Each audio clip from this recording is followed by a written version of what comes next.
nakatulog sa bahay moment. Let's go!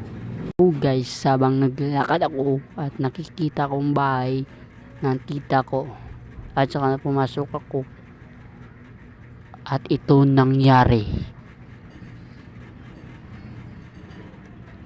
Wow, ang ganda naman ito.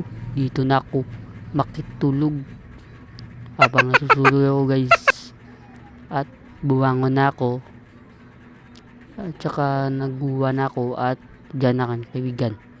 Pare, tara, luto-luto tayo. O sige pre, let's go. Hallelujah, hallelujah, hallelujah, hallelujah, hallelujah, hallelujah.